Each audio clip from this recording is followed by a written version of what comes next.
For Cocoa Farmers for assigning incredible Kelvin Taylor say on sharing who a ye a warn in summer or Kanyasa Omudio Woo, Ibajana Quine. Ebusuya Ghana and some TV, Yanko share video no, Embra. Yes, Kelvin Taylor today. Kelvin Taylor, today. Kelvin Taylor. Well, lectures in Alabama war a cocoa price no.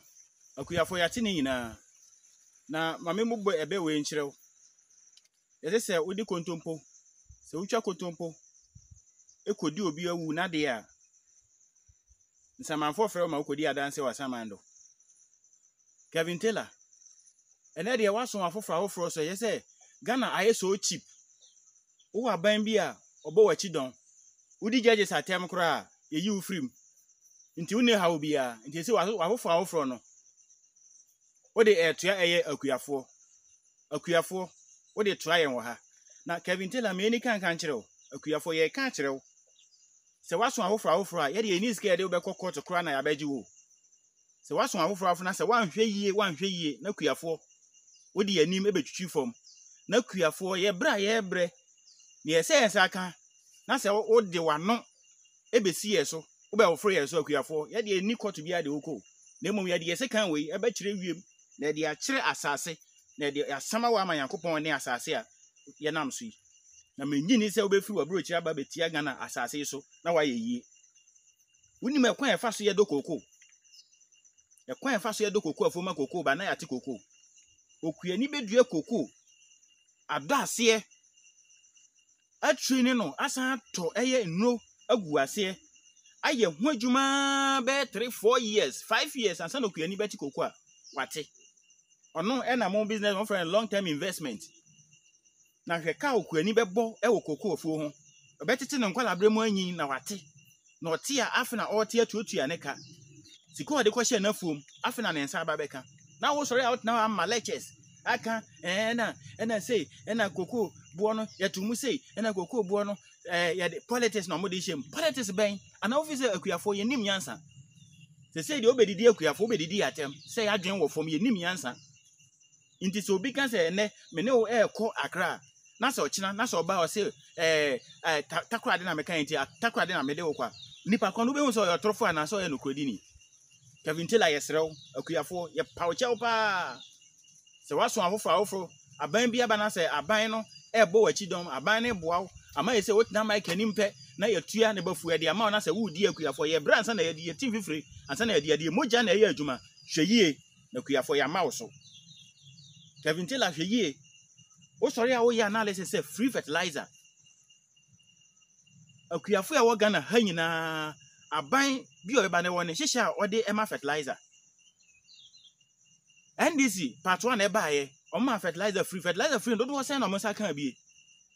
bo no de se minu akuani anya bi na se manya bi anya hwe okuani na ne nsa ka ana aban bi aso aba o se o pese o ya na obi anya bi nti o cooperative e na o chema cooperatives bisa cooperatives ni so the more mobo say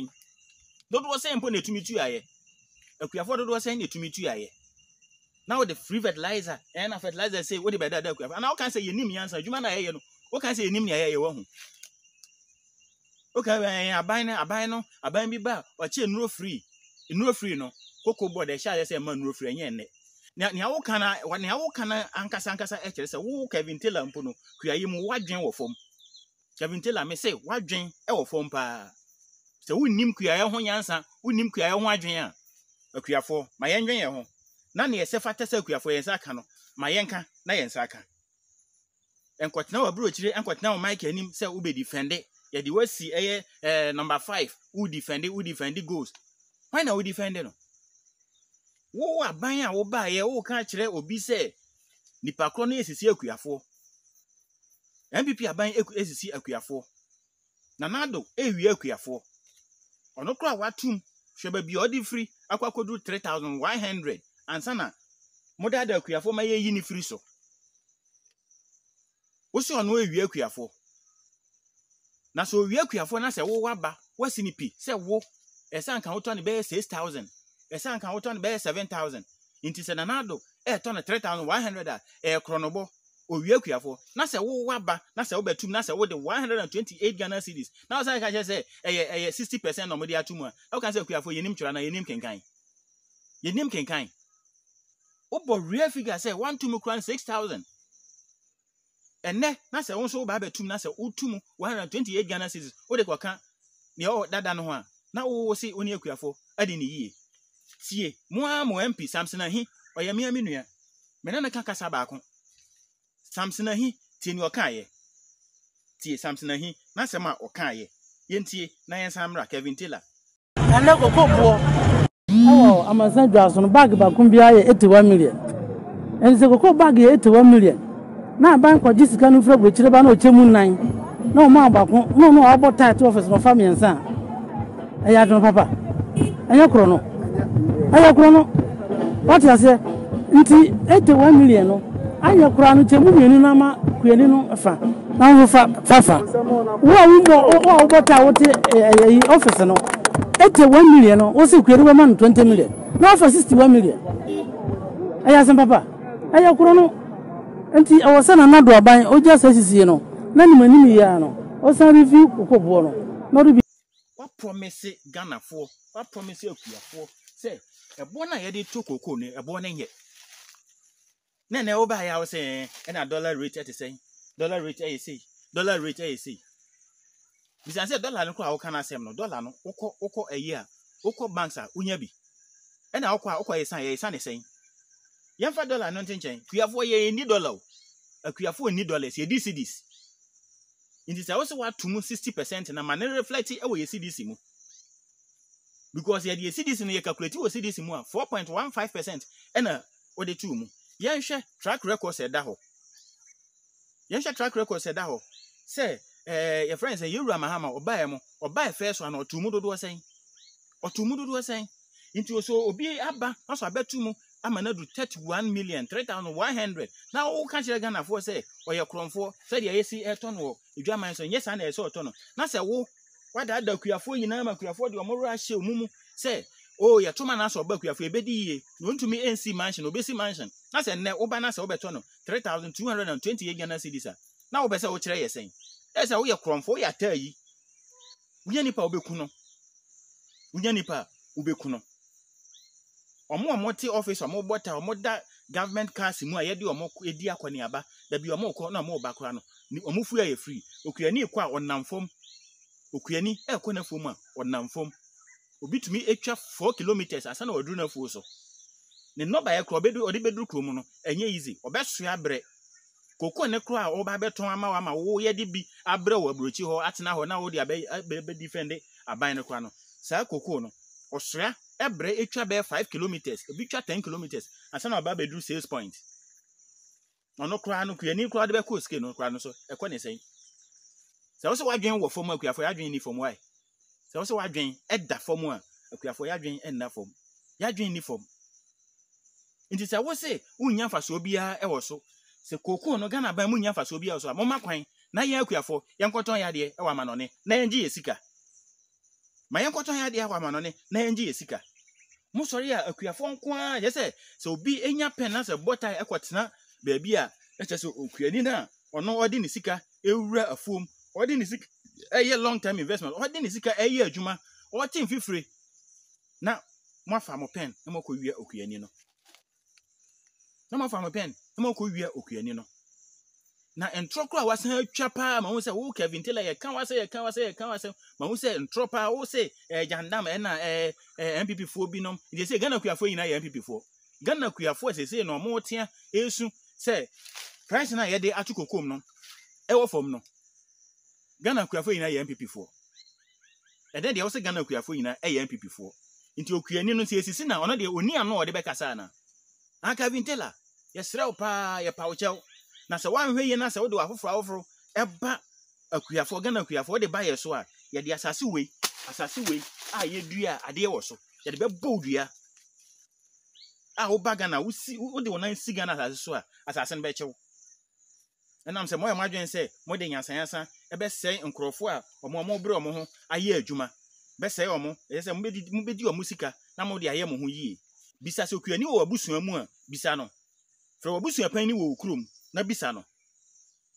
fra wunu bi oye kuani na bisa nse koko adwuma etesen koko adwuma ho asem etesen Ntroba ko wa twa pa e mo wa pa se wo se aban bi ba obeche e friend say we decide aban ben Ghana aban ben e no ba ye obeche we decide free we decide aye di e hye nwura aban ben na beche ni free se wo hu anim a wo de tu abrochira wo defend Cocoa Boy ne Ghana aban se wo hu anim a wo de tu no a wo de defend omo wo hu obra wo bo na se wa bra bo na wo bo no Kevin Taylor se wa money na so wa so afofra se wo de go fro Ghana akuafo so a ye de ni scared be kokot na be bo odua ama hu se wiase no e da ho untumi mfa wiase no enye ne awopɛ bia e kwane sen nti Kevin Taylor se wa so afofra emfa emagege akuafo kra ma yani emre wo so emfa magege yen ema yani mre wo so enam se akuafo bre pa akuafo ebre Inti say we say oba beton 6,000 nenne oba beton 3,228 yewura mahama akuyafo say still ye pouch sambra biem pa na cocoa price no be review no na fa wo fro ka ho na nya sa pa akuyafo oni ye ni ye kura hwe dodo amoko bisa bosia ye omone ma omunim say anya hwe kura no 4,000 na se enne o san abeka we a kire yen a na wo be defend na nka minim se obenya nyansa se bimpo aka kire akuyafo se ebia o Ghana se ye wa ho kire bia Ghana niema munye enti ebia ye ne sei na kakra ebenya no ye de asiesi oman no na wo be gina ho e ma ye lecture se obi a ma free hwan na ma free with this side Ghana ha hwan e na ma free with this side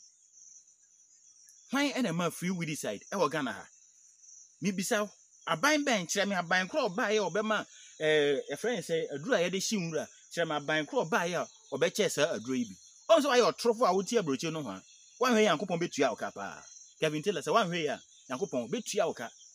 me ma fom na mi gina na me ka sa kire wo nti wo Kevin Taylor nia ene mimi hu ye na nia wa ba beka no san bra biem na be pa akuafo chew na nye politics se sa kokko ntumi se me kura na se obi kura e de ye politics a sa nipa no no onim ne ohwe na onim ene ohwe na kire se modie na previously nia yenwura friend say Mahama ene ne mpanfo previously no omokaye no na kire se politics no modie ye nti se mo aba ene de ono de se wa ye bia ye se mayen kan wansem ye koka bia wo se politics ye koka bia wo se politics na ye politics na ye cheaper anka wo ti abrochire ho na editi scam wo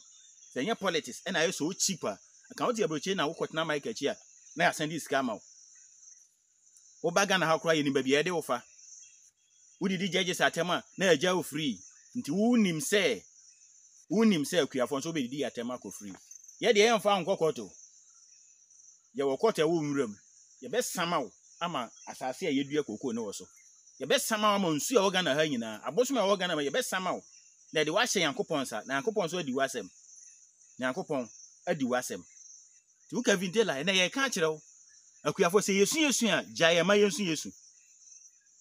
yesu Kevin Taylor me san kan biem me se akuafo se na yesu a jayen ma yesu nti obi obenya video e bia no Kevin Taylor on fan send no se omra biem na we pakuafo o mepa ye chew enam sa ban bia ni wa che free with this side e de ama yen aban bia ni wa ba che free with this side e de ama yen nti se wonim se akuafo sebe yenim yansa wa o kan asem no wo se enye kuani bia na o akura se me ye adwuma me san me kokoafo na me san gina no nti Kevin Taylor ene ye ka kirew se waso afoforo a memfa emma yeso akuafo ye ni abre pa ni afuwe hwe ene kokoo kura na ye ni da so a kakra ebe ye hu adwuma saa a ya bre a enim se eba benya bi no ke kokoo no hwe video na etwa gu ase no hwe kokoo no kura no ye se ye se esan bre ne nketenkete na esan bre obebre we nyina obesan ti we nyina agu na kakra nso a ye benya na nka okuani ye ni se we de ye akoma ato ye yema ye nya ye nso ye de bebo ye bra ye de bi ye behwe ye ma no na wo nso wo de wo pen edi na wo san wi akuafo ye koka wo se ma ye nka na ye friend say na dollar rate na we okuani Ghana ha ye di dollar nti Kevin Taylor ye ka kirew se waso awofro a memfa ma ye nso na se wo de ba ye nso a ye de entumi mfa nkokot na aban bi ya ba o ye cheaper otumi ebo ho ban baba abeji wo free na wasan akọ se yesama we ma asase ya ene Nyankopon na e de sekan we so esan wo fom na ebo wudin mprenson na de kira asase ya ono nso na obedi wo ho asem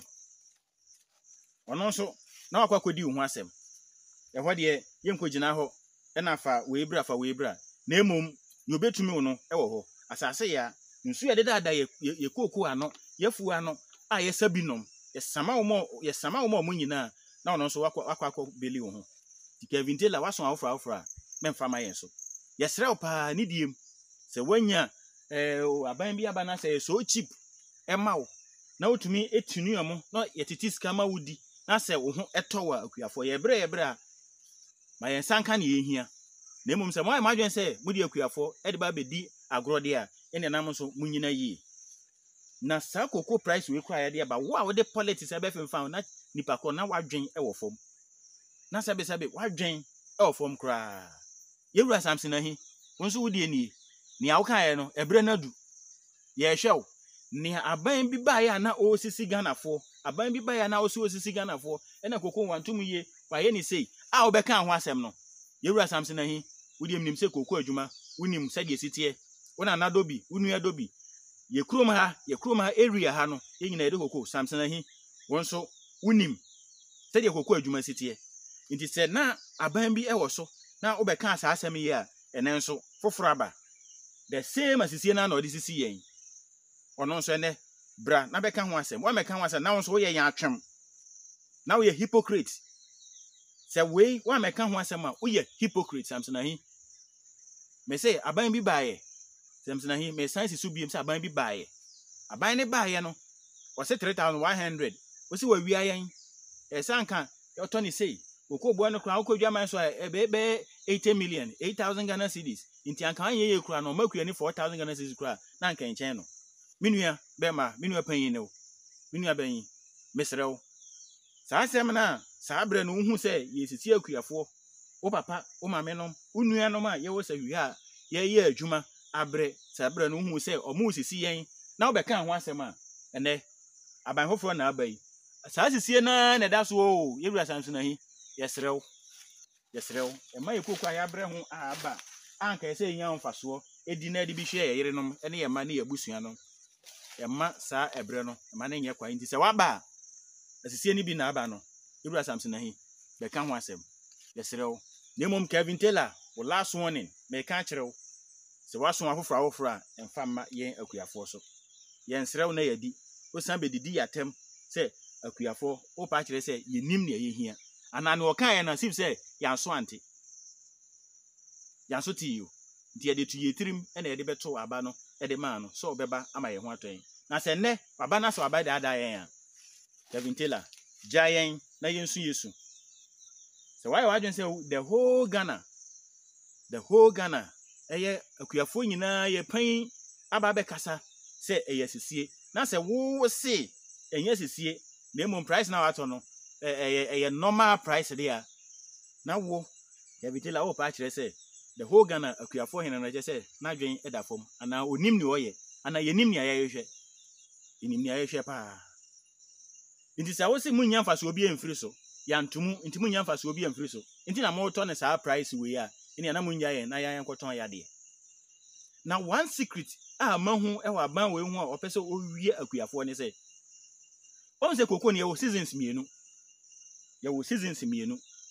your light crop and a main crop na eye light crop season no se koko na ba na ya nkete nti ne price no de kodwa man so a eni soro nti se omoto ne sa na se edru main season na ba no ya kese no sa bre no na ye omo raise price no nti na wo hwa Ghana ye betu koko mu a koko board etna wa bi wo be September asana bo na ba September no na je se koko no main crop na e ba be sha ase na se beans na yenti na akọ high ze atum odwa man so a na aban no so ahwe so na asan atum ha na wo pese wo wia Ghana fo nti wa hyeda e ba be dada wo metum ntem na ya sha ase kuafo anya sika ntem de omoma akosku anya sika ntem e de ayo mo business na je se wo tum at this time a wi ase afọ na yin on betum September ni mo no na je se wa maintain de nti e kwosoro kro untum biem e je se akuafo e na wo wia yen ye homo tricks ni nyina akuafo ya dwen na fom Se my imagine say mu be yusu yen na mo de ye ho ahwe mo abusua mo yere no mo manom a yen so ye be sama mo ama Yankopon ne asase ya yedua no bae wo so enti Kevin Taylor brabiem na be pa Ghana fo chew Ghana kuafo be pa yen chew na wontumi ntina wa broche enkoma lectures na me na nwuram ha na mikoko wa beto ne cheap price na odi akono akoto no high price na me mete ha ebre wunim adok dodo a akuani odo na fu ase ansa na afia so wunim e ka obo wo no obo okoko ne ho a wote wa brochi o keka nsem a wo pe ayon se wo de ne ho ne a wo pe na wo ye obi ansuro o Ghana ha na ban bi na aba na ye cheap nti na ma wo ayon se wa grow wins obi ansuro o Ghana ha nti bra chire biem na be pa akuafo chew na se dia medi kan ye no se wutwa nkontompo edi obi ade a asamanfo efro asamando e ma okodi adanse na hwe awo adanse die na obekwa akodi no hwe awo san ma biem